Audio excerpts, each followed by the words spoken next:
week's edition of Turn-Based Talk podcast. I am your host, Adrian Passion, and joining me as always is the uniquely talented Stevie T7. Hey! That was a good intro. Now you know. Sorry, my usual interest on my Yeah, YouTube channel. Sorry, carry on. yeah, all right, yeah. Now you know. I'm Adrian Passion. I'm the one with the weird drawing on the side, and Stevie T. He's the one with the live action picture.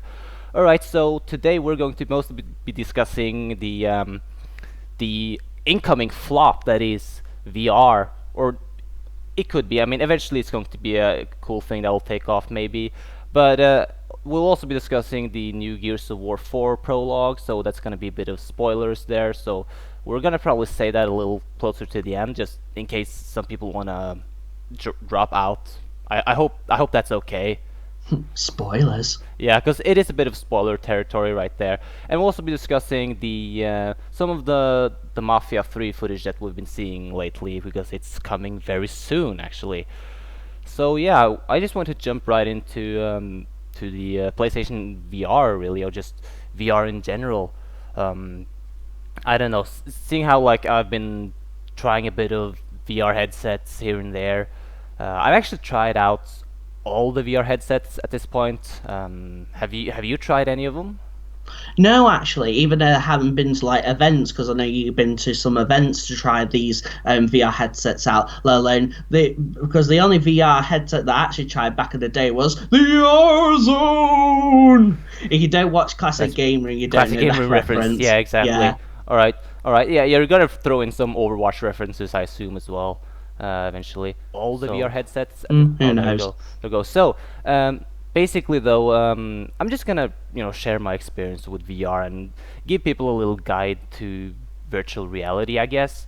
Um, Basically, the first, let's see here, the first VR headset that I tried out was back in November 2014. I tried out the dev kit version of was it Oculus Rift, which was a dev kit version. So this one had like a built-in Galaxy Note screen inside of it. So it was a very early version. It was kind of a mock-up-ish. And then I got to try out the PlayStation VR a year later at the same event. That was November 2015. Then I got to try out the HTC Vive at like a friend's house like earlier this year, actually. And then I got to try out the PlayStation VR again last weekend, actually. Now I thought this was very relevant to bring up, and I thought I wanted to just do a podcast talking about this because very recently what could you call it, some experts, or some what do you call it, like people who know things. Yeah, Uh, well, on YouTube and um, journalism and all that as it is. But go on. yeah, yeah. They're pointing out how the PlayStation VR, they're doing some experimenting and pointing out how the VR, or PlayStation VR in particular, could cause some headaches and damage your eyes. Like if you're at an early age, you should not be using this thing. It was kind of the same thing as when the 3DS came out, and they said you shouldn't be using this if you're like below 7 years old, or anything like that. I'm not trying to scare people, but I'm just wanting to report this. But it's, obviously, if you're older, if it really shouldn't be a big issue. But it's also like one of the main reasons why you should wait for VR to become more stable and become more comfortable for the eyes, and let alone cheaper, that is. Yes, I know what you mean, let alone I did watch a thing from Did You Know Gaming that if you like say if you was seven and you tried implementing 3D technology and all that as it is, it does help in a way for find out a problem with your eyes than it is damaging your eyes. For when I watched Did You Know Gaming on the 3DS, that was in the Right. thing, it was this past 1 week when they uploaded that video about that. Just saying. Yeah, so that, I mean, that wasn't a bit of an issue, but you could always turn the 3D on. As far as I'm concerned, there's no way to turn off VR when using VR, so just be aware of that. Now, man, I have a funny story to tell, though, because what I want to touch upon is just a bit of my experiences with the VR demos that I've tried here and there. It just kind of give people a bit of I don't know, just a bit of like a buyer's guide, I guess. Because I feel like I've tried out simply all of these VR headsets, and I feel like I have a lot to say here. Um, so like at this point in time, I don't think I can really recommend any of these headsets. I can't recommend the Oculus Rift at the price it is right now, or the Vive, or the PlayStation VR. They're simply all very expensive at this point. However, I do think there is a like major potential for this in the future. Maybe not necessarily in gaming, but certainly in other avenues, like just giving people the impressions of certain things. For example, I'm doing a a school project currently, where we were discussing what kind of project we were going to do. And originally, I was actually thinking of doing some sort of VR project that would consist of making like what would you call it, like apartment, like looking, being able to look around in apartments to see what kind of apartment you want to buy, because you're getting much more of like the an impression of how a room looks like when you enter a room. You really feel like you're in that room when you're in VR, as opposed to just looking at a picture where you just like see everything is in wide angle and you can't really get a feel of how big a certain room is. That is one example of how VR can be used. Now, we didn't go with that. We went with something else, but that's just an example. So, as for gaming, I mean, there's certain things. What do you like imagine is the best VR experience? Do you think it's gaming, or do you think it's other avenues? I don't know actually the point on not saying VRs is still a thing to me, but I'm still learning the concepts as it is, even though, like I said, I haven't tried a VR headset myself. But it's nice concept as it is, let alone gaming and real life ism as it is using VR for certain methods than just gaming, which I can understand what you mean. But who knows? That's my take on it. So How long would you want to use it though? Like if you had one I, in your house right now. Yeah, I know what you mean. Like, we had this discussion when we was talking about Lil, and I didn't know to pick up a PlayStation VR, even though it's the cheapest option as it is, let alone comparing to like a Samsung Gear and whatnot. And even though that I was thinking of mainly just getting one just to try out as it is, let alone I don't have certain events near my area to be able to try out a certain VR headset as it is. But it's just that when I've been watching, like, say, YouTube videos and all that, people like saying, you gotta try it Yeah, and yeah, see it for yourself and all that. But I who know. knows? It's a hit and miss, you see. But I just maybe it's doubtful that I'll ever get to try I one. But I would like to. Oh yes, you Not saying should. You try. absolutely should. Yeah, I think I here's my know I thing. Like should. the experience of being in VR is truly like it's something you cannot explain. I cannot show it to you. People like think they know what it is before they've seen it, and they put the VR headset on, and it's like it really is something amazing when you put the headset on. The problem is you're not going to be using it that much. The price is way too high at this point. There isn't much of an incentive to get it because you need more games. You need, I think even the product itself needs to get better. Like the image quality is a little bad on all the headsets. The viewing angle, the wide angle, or the field of view is actually not very good. The worst case being the PlayStation VR. I think the PlayStation VR comes out the worst out of all of them, and I'm gonna explain later why I think the PlayStation VR comes out the worst. But again, it's also the cheapest. It's not that much cheaper than the other headsets if you just consider the headsets themselves. But yeah, PlayStation VR definitely comes out like the lowest. But I don't know. I just want to go through the types of experience I've tried. Really, I mean, if you're okay, we'll just be going on maybe like a 10-minute tangent talking about the games I've tried. Understandable, let alone, like you said in a tweet, let alone, I can understand let alone the price point as it is, let alone you said yourself on the tweet that the screens are very different comparing to the HTC Vive and all that, which is understandable, let alone the reports coming in with the whole damaging eyes and the brain and plus the sickness as it is when Yeah, I you mean, play it. yeah, it's gonna just smother your brain if you're a child. So watch out for that. All right, but yeah, I mean the games I tried out, they're pretty good. Some of them are pretty. A lot of them don't really take advantage of VR that much. Like a lot of the games I tried aren't really made for VR. So I think the first demo I ever tried was like with the Oculus Rift. I was trying out some racing demo, which was I was just sitting like in first person in a racing game, and I think that works well because you're getting a really good field of view. You get to see what's around you, which is a lot better than when you're like I usually don't like being in first person when I play a racing game. Like when I play the Forza Horizon or any of the GTA games. I like to be in third person, but in this VR demo, playing like a racing game, it actually works really well because you get a much better field of view and you can just turn your head and look around. So, I mean, do you imagine that being a way to go? Yes, I know what you mean, let alone the experience of being in an actual car and holding the steering wheel with whatever control method that you use and all that, Yes, I which was is using a understand. steering wheel. Yeah, There I was was a gonna. steering wheel. So yeah, it was Yeah, actually yeah. very that was actually a very good. That was actually very good though. Um, f- After that, let's see. The next time I got to try out VR was at the same event a year later. I got to try out PlayStation VR. This was November 2015. So this was a year later. I got to try out this fish tank demo or what can I call it? Like you were inside a cage and then you were like lowering yourself down into the ocean and then like a shark started attacking. Have you seen this demo? No, I know what you mean, let alone I've seen like multiple things like experience in VR, let alone tech demos and other types of variations of let alone majority of videos that I watch about VR type concepts of games. Right, right, right. So, okay, that's okay. I can explain what it is. Basically, you Yeah, were do explain yeah, actually. yeah. I have a lot of explaining to do now. So, the this one was really just there was nothing interactive with it. You were just kind of standing in the cage. The cool thing about this was it was a standing experience, so you felt like you were really in the cage. But overall, I thought it was kind of boring because you didn't actually do anything. You didn't actually interact with it. And so what I figured out like later on was that the best VR experiences are when you have your hands in the experience and actually get to touch things, which brings us to our next exhibit, which is the Vive demo that I got to try out at a friend's house, where I got to try out the what was it called? Now, Valve had their own like little minigame collection called. It was called the Lab.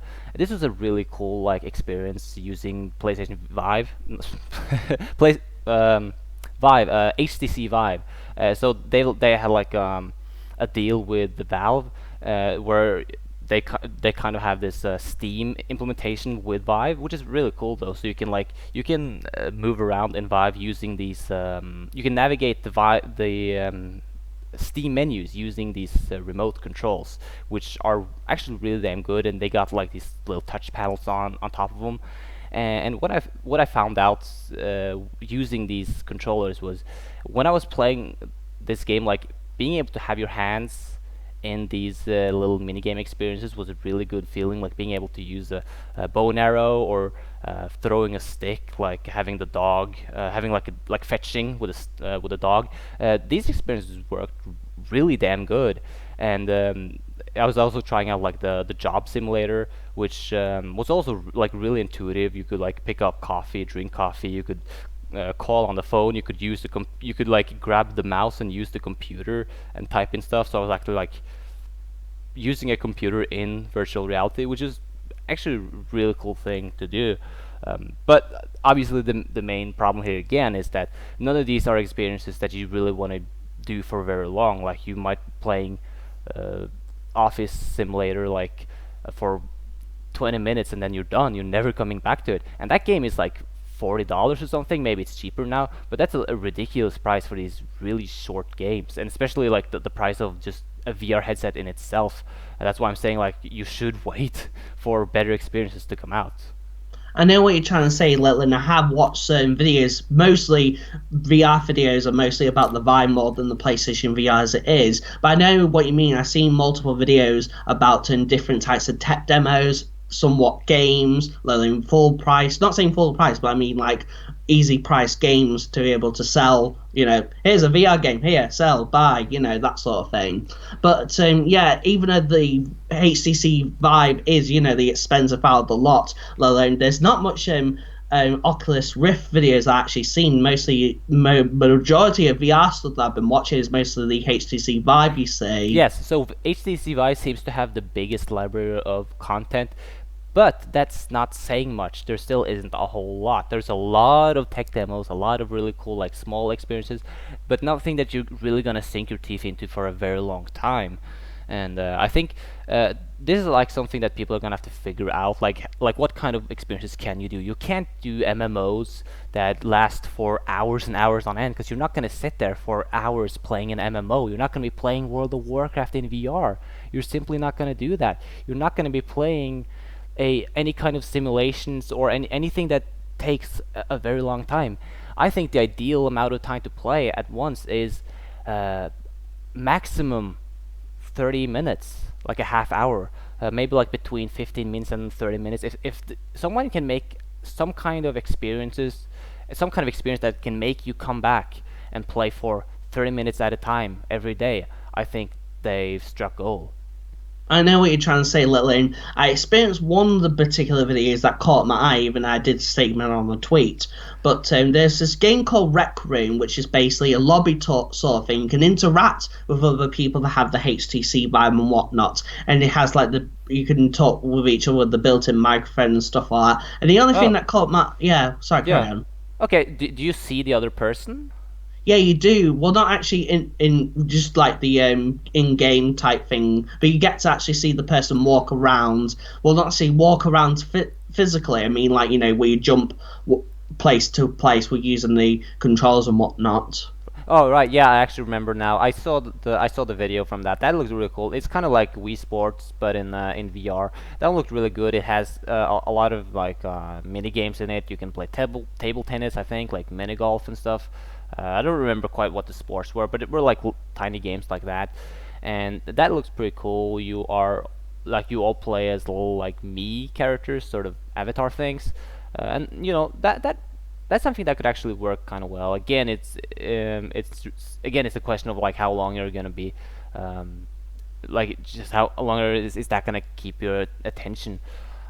I don't know. Like, is that something that you would want to come back to like day after day?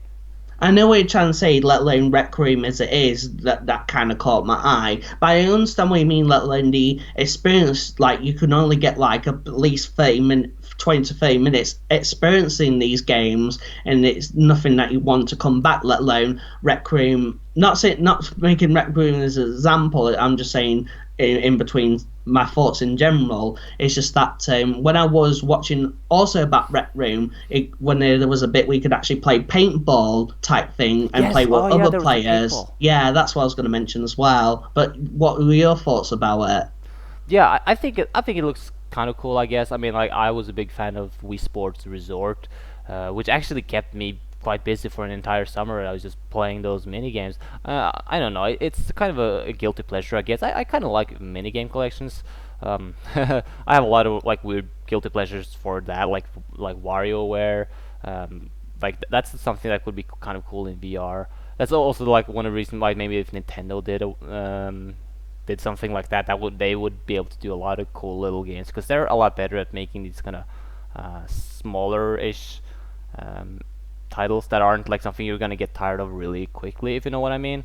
Yeah, I know what you mean. Let alone the amount of like we play, we sports, we this, we that. They Yeah, do we some really all of good those. with. Yeah, I was gonna say they do some We really good Music like VR. they do some really good concepts of what you can experience with a motion controller as it is on various different games mechanics you can do with the Wii remote and whatnot. Yeah, we Fit VR. I'm in. I'm totally in. All right, I'm just gonna switch some footage because now the Mafia 3 gameplay play it out. So I don't know. I'm just showing like some stock footage. I guess I'm gonna show some Or pan. why don't you talk about Mafia 3? Yes we will discuss Mafia 3, but like the title of this podcast is well, grab your dildo sticks and put your amulet on, which is a which is a reference to the VR headset. Or yeah, So I just wanted to get the VR stuff out of the way, but we're going to discuss Mafia 3 because I do have a lot to say there as well. But I guess moving on with VR, the final thing, the final place that I've tried out VR so far was at an electronics store where I got to try PlayStation VR once again. And this was last Saturday. It's actually kind of funny because a friend of mine was a bit hungover from from last day, so he was a bit like sick. So so we brought him to the electronics store to play some VR because that totally fixes your sickness, right? Mm. Yeah, absolutely. So, the demo, they had two demos that you could try out. One of them was the fish demo, the one where you were being attacked by a shark, which I had already tried out, so I didn't bother to try that one out. So I got to try out the other demo that they had on display that they were allowing people to try out, and that was a excuse me, I'm burping. That was a demo called London Heist, which is a VR demo that where you're actually going to be sitting down like in a car in the game. You were sitting in a car, and you were actually using the PlayStation Move sticks to like grab stuff. You could pick up cans and toss them around. You could open the door for the car that you were sitting inside, and then you were handed a gun, and you could pick up the gun with any hand you wanted to and start firing at like motorcycles and like enemies coming from behind and from up front and stuff. So it's pretty cool demo. I'm not gonna lie. Like obviously, I was noticing the field of view on the PlayStation VR is not very good. So that's like one of my major gripes with that one, and also the fact that it's using the PlayStation Move controllers, which is a technology from 2010. I think it's kind of weird that they're like bundling in technology from 2010. That would be kind of like if Nintendo made a VR headset now and put in Wiimotes. Yeah, which is understandable why you want to use that technology, let alone motion controls as it is to implement, saves you a bit of time and money to be able to implement new ones. Yeah, but it screams cheap to like put in technology from 2010. It's just it's old stuff. It worked okay, but I mean I think Sony should just drop the whole light thing. I don't know why like Sony has to put it like the neon lights on everything. It's just the Vive and supposedly the Oculus Rift are supposedly going to use like or they are using electromagnetic fields to track the VR headset and the remote control. So I'm not sure why Sony are sticking to this really odd like camera thing, because that means like you can very easily block the little ball on top of the Move controller, and there's just a lot of like inconveniences with that, and you can't really like turn around 360 and look around in a room, so you always have to be facing in one direction. Unlike the Vive, where you can like be in a room, walk around in a room, look in all kinds of directions. Now there's a problem with that. Obviously, the wire. That's also one thing. Like the wire needs to go. But anyways, moving on with my experience with PlayStation VR at this electronics store, they had these two demos showing, but when I came in, I actually saw some like sort of VIP-ish guys who were trying out a third demo that they weren't allowing anyone to try out, which was a demo of this game called Rigs, which is like a mech type of mech game. I'm gonna explain what that is. But the funny thing is that after I had tried out the London Heist demo, I was actually asking like, hey, can I try out that Rigs demo? And that they were saying like, no, that's just for like special people, and that we don't want that one to be shown to everybody because you know we have a long queue here, and we don't. It takes a bit of time, so we don't want people trying it. And I was asking, hey, come on, can I just try half the demo or just a little part of it? And they were just like fixated. No, I was not allowed to try out that demo, so that was a bit unfortunate. But I just kept like bugging them. Come on, come on, come on! Can I do it? And eventually, like the one girl like working there just brought up the chair. She put the helmet on my head, gave me the controller, and just said, "Okay, okay, here we go, play." So yeah, I got to try the game out. Woohoo! Yeah, great. So um, this has been a very hard process giving you this information now, but I will discuss what the Rigs demo was like. So this was that's actually what the game was called, RIGS, Rigs, which stands for something. I'm not sure what it stands for. Too bad I didn't do my research. But this demo was a mech game where you were in VR and you were sitting down and you were using a controller to play. So you move the character with the left stick, you move the camera with the right stick, and you fire with the triggers. You can shoot regular projectiles or you can shoot missiles. Excuse me. So the interesting thing is that you can't actually move the head or the camera up and down. You can't actually properly aim using the right stick. You have to aim using your head. So if you want to aim upwards, you have to look up with your head, and if you want to aim downwards, you have to look down with your head. Other than that, it was just a regular like arena game. I was shooting a bunch of robots, and it wasn't really anything special. It was kind of cool. Another thing that's like nice to point out here is that this was actually a game using like proper walking motion. You were actually walking inside the game using a joystick, which is something that people have been saying is a kind of a no-no because games shouldn't, like in VR, when your character moves, you get this weird feeling when the world around you is moving and you're not, and that's a very like odd sensation. And I kind of felt that when I was playing the game. Like the game makes you feel like you're in a mech to kind of make it feel like you're in a stationary room, but it was like nothing too maximalistic. It was kind of very minimal, and it still felt kind of odd, and it could probably make you feel very sick in the long run playing a game where you move around a lot. And whenever you press the jump button, you jump really high in this game. So in VR, that just can get you kind of sick. But overall, it was a decent game. But it didn't really need to be a VR experience. This could totally work just as a regular controller game. And if you're gonna be a person that's gonna be playing this like Counter Strike Go and like really get into this, play this for like 10 hours a day, I can totally see people just getting really tired of it and just sticking to playing the game on a TV instead. So it didn't really need to be in VR. But if it wasn't in VR, then it probably just would have been another generic mech game.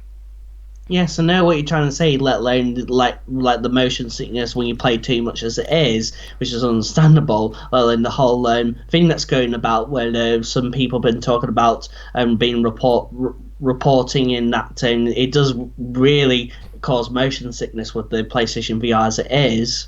Yeah. So the demo was all right. I'm very pleased that I got to try out the demo because they weren't actually allowing, like were originally not going to allow people to try this one out, but I got to try because at the time there was nobody else in the queue because I was waiting for a while for there to be no more queue left. So I eventually got to try it, and that's cool. Um, Yay. so yeah, I appreciate that. Now the thing about like my final verdict on VR right now is wait. Just wait. It's going to get better. It's going to get cheaper. You're going to have a much bigger selection of games and experiences. I don't want to always use the word games. I'm going to say experiences because I don't think gaming in general is the thing that VR will be used for the most. I think it could be a cool thing that you can have to show off your friends. Like now I have a friend who has a Vive. I visit him like every once in a while, and to me it's like it, it's really cool to try it out whenever I'm somewhere at an event or something, but would I really be using it that much if I had it at home? It's kind of like having a roller coaster in your backyard. Like it's cool to go to a theme park and try it out, but would you really want to like use it every day if you had it yourself? Yeah, I know what you're trying to say, but it's nice to get your point across and all that. Which I know I haven't been talking much, but it was nice to hear your experience and all that. And it's not saying that, like I said, I was convinced to maybe buy a PlayStation VR, but I can understand your point in general. I just didn't know when to try it out as it is. Like I said, I have limitations to be able to try it out as it is. Yes. Yeah, I know. I'm sorry. I'm glad that you know got to be on the ride with me and discuss the PlayStation VR. Even though I know you haven't been trying it out that much. You you haven't tried it out at all. I'm sorry, but No, no, really try let it. the Try it though. Like you should. yeah. You should. I need to try at some point, let alone, like I said beforehand, I've been not saying research, I've been like watching these YouTube videos and all that kind of stuff about VR as it is, let alone it's not my sort of thing at the moment, but once I try it, maybe I'll try it. Yeah, absolutely. I think it's something that could take off eventually in a few years. I think, but I think people should wait. Just wait and see. But I know there's a lot of people who are really enthusiastic about it and want to get in on the first edition of these headsets, and that's cool. If you got the money, then yeah, do it absolutely. But I feel like we've been discussing VR enough. I wanted to talk a little about the a little bit about the two games that are coming out very soon, actually. Those Well, being then, unless you have the Ultimate Edition for a certain game. yes. Oh my God, yeah. There's that. That annoys me a little bit. But let's just jump right into Gears of War 4. Like we got a new prologue coming up. So yeah, now we're going to be discussing Gears of War 4, and then we'll be yeah discussing a bit of Mafia 3 and a few little other things. Right. So what do you think about the? Did you see the prologue? No, I haven't. Like you said, it's a bit of spoiler territory as it is. Even though I have played most of the Gear games and finished some of the Gear games, but I don't mind you discussing about it as it is, let alone while I'm watching this as well. But I'll let you get on and let you discuss All right, about it. are you okay with are you okay with me showing the footage here? It's fine. Don't worry about it. All right, that's great. So, without further ado, let's discuss. Man, I think if you haven't seen the footage, I think it's once again just gonna be me talking a lot about it. Sorry So, about that. well, I just didn't get around to seeing it, let alone I didn't know if to watch it or not. You say. why did I bring you on this podcast? Yeah. Oh, god damn it. See you later, guys. Bye bye. Hey, look, if you, I'm kidding, I'm kidding. saying like if you got your own, if you got something you wanted to discuss, we can totally you just bring it up. I mean, Yeah, I'll just bring it on. yeah, Don't just worry. cancel me out if there's something, if there's a topic you want to discuss or anything. I mean, yeah, this is interesting. The prologue for Gears of War 4, they posted a 20-minute long video, which I thought, yeah, no, maybe they're showing off a little too much. I don't consider it spoiler territory when you're showing off like the very beginning of a game.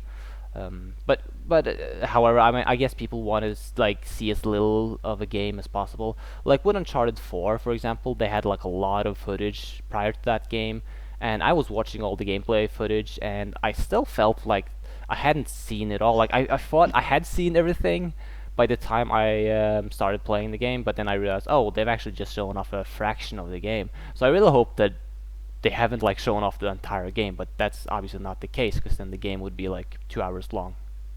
Let alone bringing up newcomers, which is understandable why to do a prologue as it is. Let alone for those people that are jumping from like Gears of War 1 straight to 4 as it is Yes, from the Ultimate Edition. yes. Another reason why I don't think showing the prologue or just putting up the prologue online for everyone to see, like the reason why I think it's not a spoiler. I think it's very obvious because it is a prologue. It just shows what happened in the previous games. It's showing events from.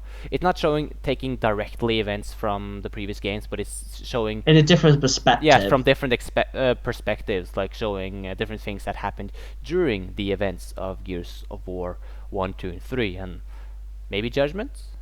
No, no, I'm not. But yeah, that's a prequel actually in a nutshell. Yes. Is it okay? Okay. I didn't play much of the It's Judgment, so alright, yeah, and I know what you mean. yeah, but we know that game is a piece of shit. Well, we So played it. yeah, so they were showing off the first like part of the demo. They were showing off what I think was a younger version of Dom, and some squad members going in getting the Hammer of Dawn plan, which I think this would take place before the first Gears of War, if I'm not mistaken. So that Sounds about right, yeah, yeah. so that's pretty cool. Like kind of seeing the events before that.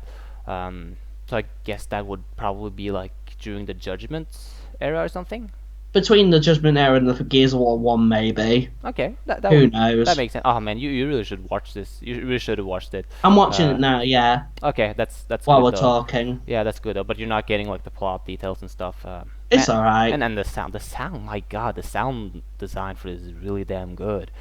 So yeah, then it's like a three part. So then the second part they're infiltrating some other like place and they're using the Hammer of Dawn and stuff. And then they have the fourth part, which is like during the very end of the war, at like in Gears of War 3, which in spoiler alerts they win the war. So there's that, but they're not showing it from like Marcus Phoenix perspective, where they like activate that shock wave that happened at the end of like Gears of War 3. But they're just showing it from like a random perspective from some other like grunts out in the battlefield. Yeah, I know what you mean, let alone I did actually finish Gears of War 3 to understand that experience. But it's understandable, let alone introducing the new enemies as it is for Gears of War 4, let alone it's so not saying a reboot, but it's nice to experience for newcomers as it is to hop onto Gears of War 4 straight to Gears of War 4. Yes, yeah, like from the previous games, or just straight to. Yeah, I know what you mean. Um, Yeah. yeah, so you're getting the excuse me. You are getting the regular version of the game. You're not gonna be waiting for the Ultimate Edition. What do you mean? Are you go? Oh No, yeah, the no, sorry. Ultimate Edition. Yeah, wait. No, I'm sorry. Are no. you getting the Ultimate Edition, or are you waiting for the regular edition of the game? I know what you mean. I got mixed up between the other Ultimate Edition, the Gears of War 1 Ultimate Edition, but I know what you mean now. Yeah, man. No, That Definitely not. Even though that Yeah, the great job, physical, Microsoft, doing the great even though naming there, and even though the the yeah, sorry, I got confused there. Forza Ultimate Edition as well. So Yeah, let alone the Ultimate Edition for Gears of War 4, if you buy a physical copy, you get another Steelbook. yay, that's great. And I don't buy digital, so I do buy digital and I don't go physical, so that doesn't mean shit to me. So thanks, Microsoft. But anyways, yeah, I mean, I guess I don't know. Like to me, the problem I have with them doing like Ultimate Editions, like people who buy the Ultimate Editions, they get the game like a little earlier. They'll get the game on Friday, right? Yes, it comes out like this Friday here in the UK, little in other regions as it is that I can't think on the top of my head. But I think it comes out everywhere else during that Friday. Yeah, so it comes out on Friday in the yeah the regular version, sorry, the Ultimate Edition, and then the regular version is coming out next Tuesday, so a little longer wait. I don't like this. Might sound like a dumb thing to say, but I think it's a little unfair. I guess like people Yeah, who I aren't know. people Sorry, carry who on. people who pay get it earlier, which you think okay, it's just kind of like a bonus thing, you get it a bit earlier, but now the official release date really is this Friday, and I feel like now I just feel like I'm underprivileged for buying the regular version of the game. Like not joining in on like the launch day. Like that's a sacred thing to a lot of people, to get a game on launch day and just play the game as soon as it has launched. And with Microsoft doing these Ultimate Editions where you can play the game a bit earlier, it kind of breaks that, in my opinion. Let alone the whole selling point that is getting the Ultimate Edition with a bit of a high, hefty price point, so you can get both the game early as well as you can get like the season pass and all that hibber stuff bundled in. Let alone it's just been done with other games. Not saying I know the things on the top of my head, Yeah, certain games, but there have been certain games yeah, but in the past that have done that sort of regime where you can get early access onto a game. yeah, I can't think of any like either way. If it's been done before, it's still I guess it is what it is. I mean, it's just something I think is a little maybe unfair, but I think we'll live with it. Like I know we're usually like very positive to Microsoft. We're like a lot of people will call us like Microsoft fanboys, which is like wrong. We do call out when Microsoft does something that's bad, and I think this is just kind of a crappy practice because they're charging so much extra for what really is just getting to play the game a little earlier, really. I know what you mean. Let alone season pass and all that is a whole different story. Yeah. So there's that. All right. Excuse, um, yeah, you could just could you just continue discussing a little bit and talking about the game a bit?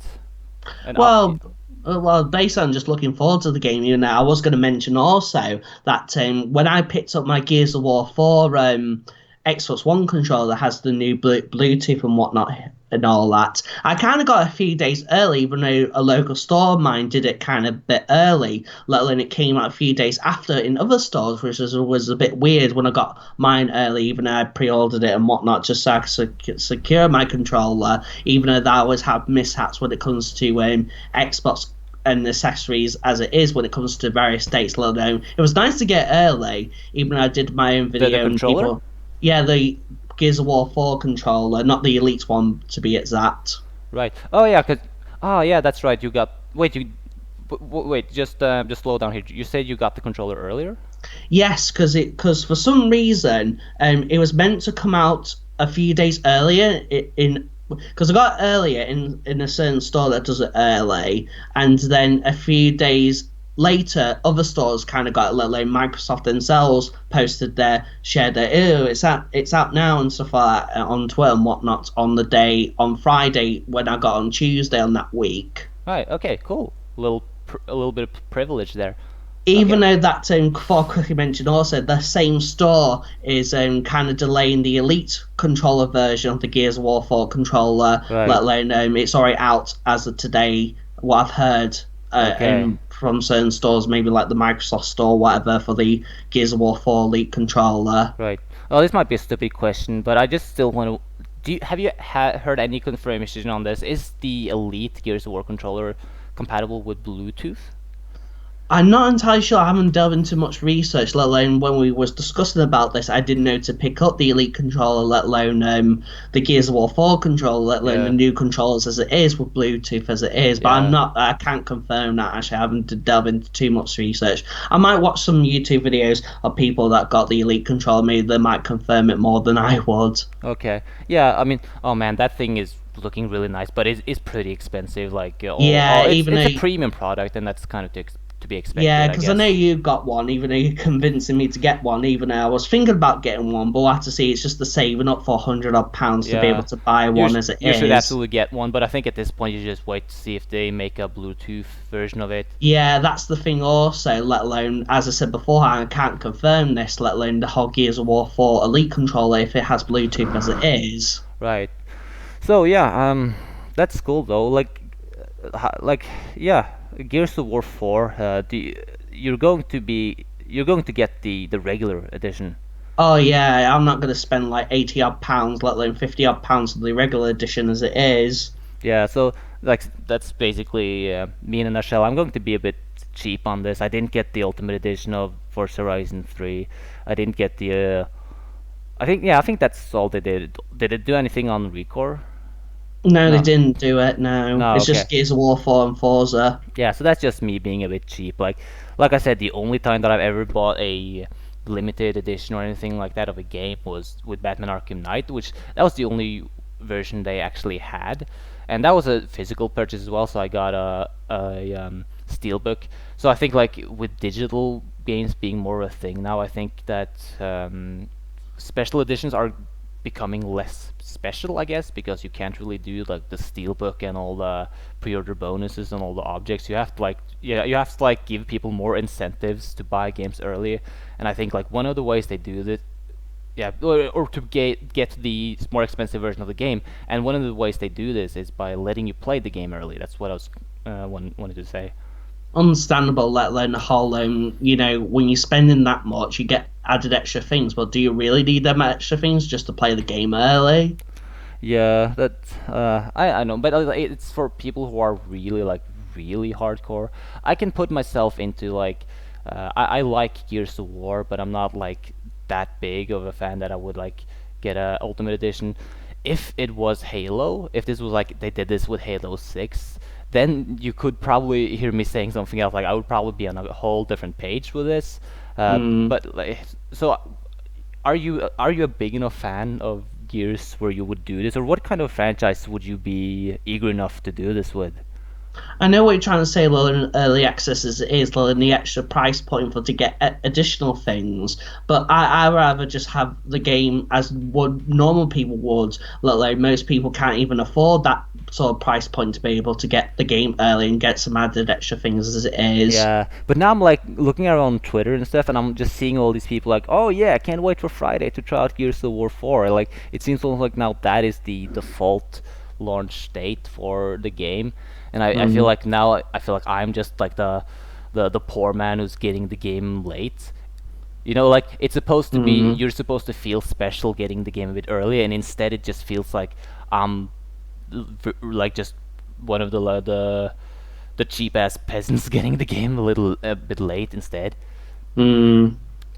I know what you mean, Letland. I usually get most of my games from Tesco's because it's different compared to the proper gaming stores because they're usually like 50 odd pounds, but I can get a few pounds cheaper if you go to a supermarket, let alone Tesco's as it is. With my Tesco vouchers, I can get even more pounds and cheaper because I actually got a voucher at the moment where I can actually get £3 off, even though it's £40 in Tesco's than it is the actual price point Yeah, in gaming stores for 50 odd yeah, pounds. you got your Tesco's vouchers and stuff that make everything cheaper. Mm. Yeah, yeah, that's like one of the main reasons you're sticking to digital as well, I guess.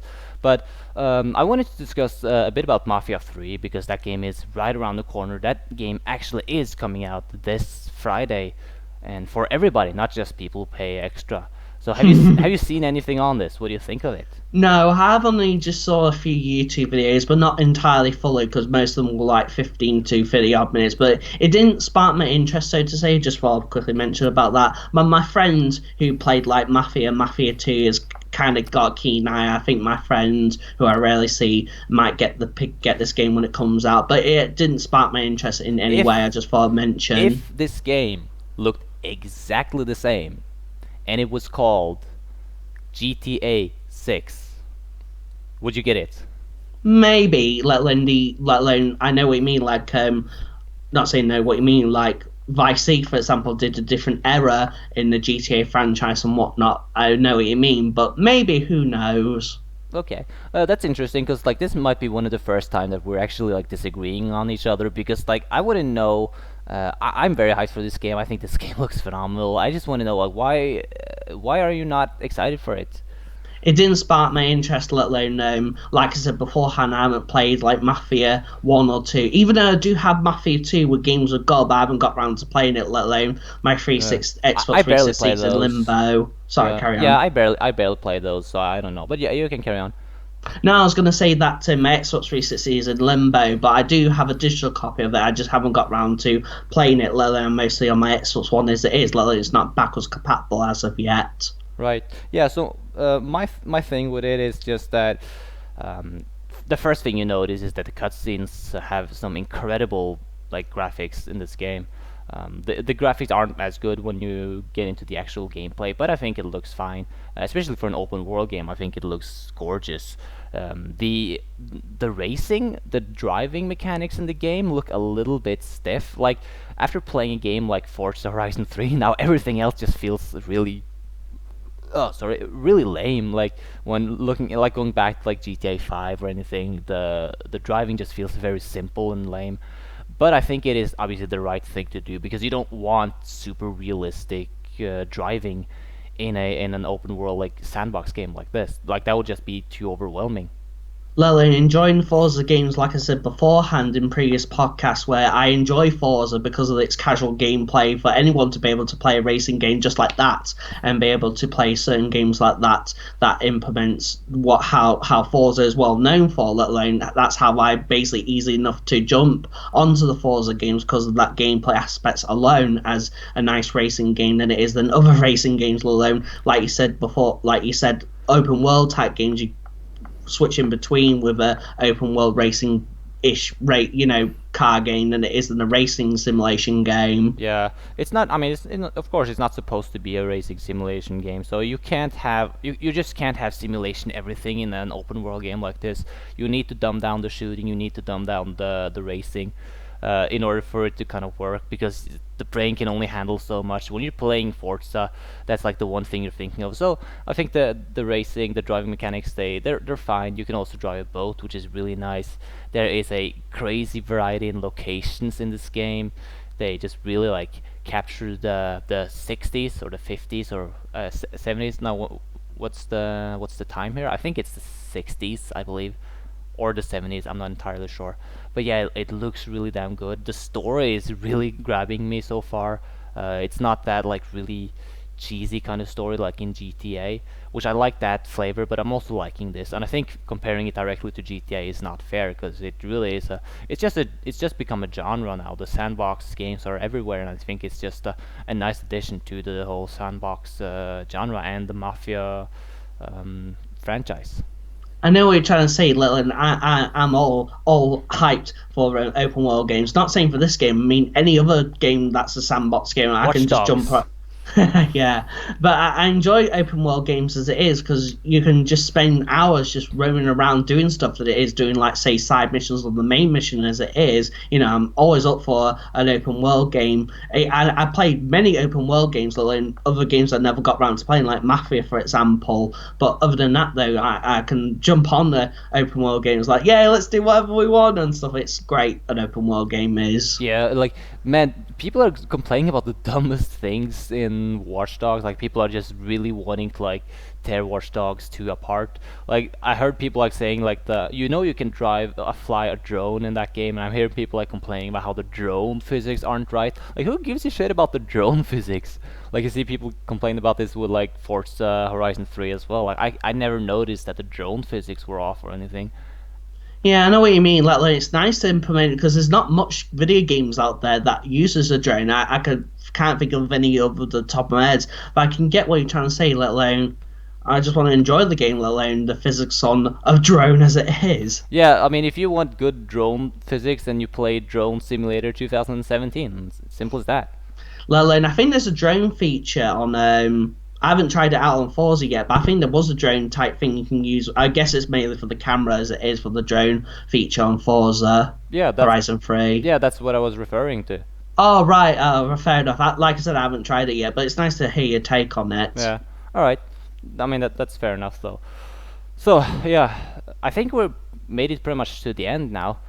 Hmm. I think we have. Oh, by the way, though, this there's one more thing. Did you see the new game that was being announced today? Oh my God, this was the biggest news this whole week. Like, I was on NeoGAF and I saw this game called Senran Kagura game, which is called like let's see, Senran Kagura Peach Beach Splash for PlayStation 4, and it's being shown off in the latest issue of Weekly Famitsu. So yeah, it's coming out in Japan, March 16th. Oh, cool. Look at that. That's looking Yeah, great. I see. All Yeah. right. Perfect. Right. All right. That's that's NeoGAF in a nutshell. All right. So I think that should pretty much wrap up the whole podcast. Really. I mean, would you like to do your outro and your contacts and what your videos you're gonna be doing this week? Okay then. Well, I'm Stevie T from Stevie T Films, and I do some really cool videos now and again. Even though this past 1 week, I'm actually doing some filler type videos at the moment, which I'm working on because there's not much this week besides Gears of War 4, which will be coming out, but we'll be Right. getting it later on. Yeah, But because you're a cheap bastard, and I'm too. That's totally anyways, fine. but other than that, though, yeah, I've just been doing mostly filler videos that I come across to doing lately that I would like to do a video of. But I'm looking forward to doing some videos for the rest of the week, even though I'm doing a vlog and whatnot that I usually do. But if you want to follow up on my Twitter, do so at SteeT7 for the various things I've been doing lately, let alone video content as it is, even though I mentioned a tweet saying that, oh, I got not much to do this week, but I'm a YouTuber, I got things to do as a YouTuber when it comes to doing videos and whatnot. Yeah. Okay, that's fair enough. And you are. Is it okay that I point out the special thing? If you want. Okay, no, no. I'm just. I guess you could point it out. I mean, I was just afraid I was spoiling anything. Oh, what was that? The special thing you're doing next week, Oh, or maybe in a it- few weeks. Well, it's in a few weeks, even though a specific date, because even though I did tease it in my last podcast, in the last Yeah, podcast. you're really good at teasing. Come on, stop with the teasing. Well, Just it to was it. just well, it's just my 10-year anniversary on YouTube, and I've been working on a video lately. Even though I mentioned about my vlog, mentioned about the last podcast and whatnot. But I'm looking forward to doing a video of that, anyways. Even though it's been like almost 10 years since I've been doing YouTubing as it is. right. Okay. Yeah. Man, I just said like fuck my 10-year anniversary. I didn't do shit when that came out. When my channel turned 10 years. But what can you do? That's pretty cool. Okay, I'm really looking forward to that. That's gonna be like sort of a did you know gaming parody thing. Oh, maybe it might be. Okay, yeah. I mean, come on, that was not a spoiler. You said that on the I know. week's podcast. So, Kind of, yeah, I'm not. yeah. I don't want to leak information here or anything. All right, so I am Adrian Passion. You can find me on Twitter at Adrian_Passion with a dumbass underscore. I'm not sure why I put that in there. I'd like to change it, but I can't sadly. Or if I change it, then people are not gonna find me. So you're gonna have to Yeah. you're gonna have to live with it. So I did a Rico review like last Wednesday. So you could check that out. That was my first time being on camera in a very long time. So if you want to see what my face looks like, that's great. And just if you want to see my opinion on a pretty damn fun game that Even is though Recore. even though you've been getting some good feedback because of that, actually, haven't you? Yeah, I got very good feedback on that. So I think there's really no turning back. I kind of have to go. I have to go on screen now from moving forward. And I hope people will appreciate it. But you are working on a Forza Horizon 3 review, aren't you? God damn it, Let alone you're- playing the, Man, let you're alone playing taking the the words out of my mouth. Yes, I Well, am. you did it to me, so I'm doing it to you. Okay, now fair enough. Yes, I am doing a Forza Horizon 3 review, which should be out in a while. I mean, you gotta expect I'm not able to like review these games as soon as they come out. I see people like get these preview copies and get the games like way in advance, and then they get to pull the reviews out like a whole 2 days in advance of the release. I can't do that. You'll have to expect my reviews to be a bit late, but I want to be entertaining with my reviews. I want to be really thorough with my reviews and really give a good impression of what the game is like. So that's just kind of what you have to deal with, and I think like it pays off. I think the review will be very entertaining. I think people will be very pleased by it. So Even I was going to point out also because we have been playing it a lot, even though that I pitch in and playing with you, it was really enjoyable to play Forza Horizon 3 oh as yes, it it's is. great. I just man, I'm just like I'm constantly thinking of Forza Horizon 3. I just want to jump back into it. Like a lot of time, my just writing the script for the game and stuff, the review, it's been delayed so much because I just wanted to keep playing the game because I just can't put the game down. And I'm just really surprised that I would get this hooked on a racing game. I thought I was showing some Forza Horizon 3 footage today, but I think people have gotten tired of that by now because we've shown it in like a few different podcasts now. So I think I kind of left that out there. But yeah, that's pretty much it, man. Make sure to catch us next week at the Turn-Based Talk podcast, and we'll see you later, guys. See you guys. All right, later. Layers.